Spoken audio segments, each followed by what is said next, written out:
Okay, so major changes. I'm going to do a before and after. Believe it or not, this is the before. So, first off, comparing to the old one, it's no longer just plain old purling noise. I'm going to need to clean up the noise a lot, um, and you'll see why in a minute.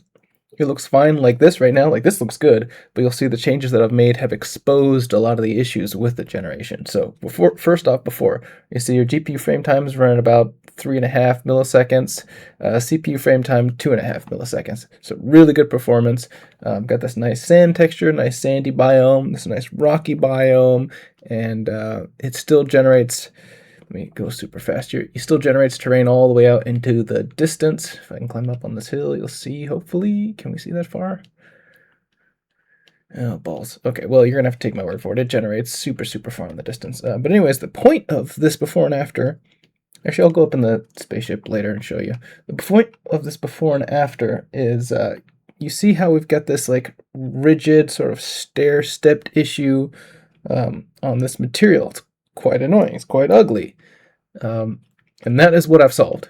Now, if you've ever created a procedural world, or if you're creating a procedural world, you're probably going to run into this issue, and that is generating chunks, like a square of terrain, right? You populate it with vertices. Not all those vertices go in places where they're needed, right? Like this relatively flat area, you don't need a lot of vertices here, and then this sharp area, you need a lot of vertices. But like, how the heck do you do that and not break everything? Well, that's what I figured out. And I'm calling it adaptive mesh generation. I got the idea from the Decima engine, games like Death Stranding and Horizon Zero Dawn, even though I don't play those games, those aren't my type of games. But the engine they use is Decima, and it uses global tessellation, where you get this dynamic detail. Well, since this is VR, I can't do tessellation. I've tried tessellation. It is incredibly slow in VR. Decima gets away with it because they target 30 frames per second. VR, we're targeting 90 frames per second. So heavy global tessellation is just completely out. Can't do it. Not on the table. But what we can do is we can take a leaf out of their book, and when we generate our chunks, we look at what's inside of them and their neighbors to see where do we need the detail and where don't we need the detail. So like I said, this is the before, where we've got these heavy ridges, and let me switch over to the after. All right, here we go with the after. You can actually kind of see in the distance now. The reason for that is in the shader. I did this cool thing where I made the earth sort of curve as it gets away from you, and then the other version I had it set too high to try and push the distant terrain down, and I found I didn't need that, so I lifted it back up. But anyways, not important. The point is it is generating out in the distance. And also, GPU frame times 3.5 milliseconds, CPU frame time 2.5 milliseconds. And yet, even though performance is exactly the same, and yet, that jagged ridge is completely gone. It is now a clean, smooth ridge. Now, this ridge is not intentional, as I mentioned earlier. This much higher resolution mesh is exposing a lot of issues with my mesh noise, where there's these spikes that just don't show up on the lower resolution mesh. Like you can see all the way out here, all these spikes.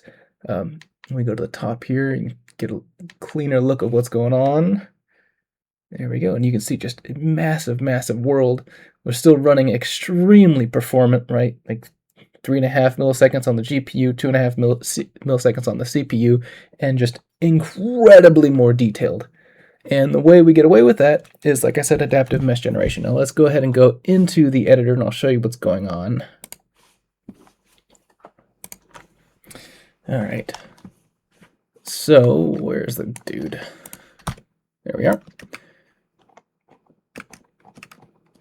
Let me switch to wireframe, and you can see what's going on here. So you see anywhere where these ridges are, we have extremely high detail, and then it fades out to much lower detail where it's not needed. And like I said, it's exposing issues with the noise that I'm using to generate, where I'm getting these ridges that are just not wanted. But the cool thing is, as you can see, like it generates super duper far in the distance, and it just looks fantastic everywhere. You get this extremely high detail, very similar to what you get with the Decima engine, with like not even a tenth the actual cost, because you don't have to calculate vertex every single frame like you do with tessellation. These are static meshes. They get calculated once on generation, and then that's it. They're done. They just display. Really nice. If we go back to wireframe view, you can see, right, we've got these flat planes in the distance. There's very little geometry there, but then wherever there's a mountain or a hill or something, we get lots and lots and lots of geometry. It makes it look absolutely beautiful, and it runs fantastic. And I spent a lot of time trying to figure out just how the heck to do this, right? You see every vertex, like you don't have any vertex that just stop in the middle of a line. That's what's called a T-junction, and you end up with a gap. It took me a long time to figure out how the hell to get the topology to generate like this. And the way I ended up doing it was basically brute forcing it. I calculate a chunk at the highest possible resolution, and then all the surrounding ones as well. And also I cache that. I don't throw that data out. I cache all the data that I'm calculating, and then once I've calculated the super duper high resolution version of it, I iterate through it and find the areas like, oh, this very little change in this area, let's make this a large square, lots of change here, make this a tight one. But the important thing is, how do you go from like very tiny to very large? And you have to enforce only one subdivision step at a time. So you'll never see a tiny square next to a big square. It has to work its way up to that. That way we can terminate these extra vertices in the center of one of the subdivisions. That way we can then proceed to a bigger one and a bigger one and a bigger one, so on and so forth. And when you do that, you end up saving yourself a lot of triangles in places where you don't need them, and then you put the triangles in places where you do need them.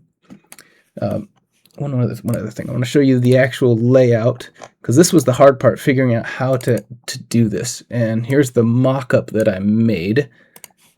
There we go. So what we've got here is the red squares are chunks, right? So a red square is a whole chunk, and then this sort of gray background grid is the highest possible resolution that it's allowed to do. And so we're pretending that everywhere that's black is very low detail, so it can just be flat, and then where this orange star is high detail. And so what we do is, where this orange star high detail is, we create a single quad at that super high detail, and then we triangulate it. And then anywhere touching this super high detail subdivision has to be the next level, so green. Anywhere touching blue has to be green. And then we intelligently subdivide those. We're not just putting a cross on each one of them, because that would then break what's out here. We need this to be able to be compatible with what a yellow is, which is the next one up, the yellow. And then the yellow, see, oh, right here is a green, so I need to add a vert here and then triangulate it in that way. That way it's compatible with a red tile out there. So we end up getting super high detail that progressively works its way out to low detail. And you can see that no matter what this chunk is doing, this chunk can always figure out what's on the edge by looking at what this chunk is doing. It doesn't need to know what the next chunk over is doing. It only needs to know what this chunk is doing. But because of the way that we're propagating this, and we're only going one subdivision at a time, we'll always know. We'll never end up in a situation where this edge is wrong. Even though it may be predicting what's wrong up here, it will always be right on the edge, and that's what matters. Once this one calculates, it will look at the next chunk over as well. So we end up in a situation where we can perfectly create the whole world in this sort of adaptive, dynamic way that's not tessellation, but sort of takes a leaf out of Tessellations' book.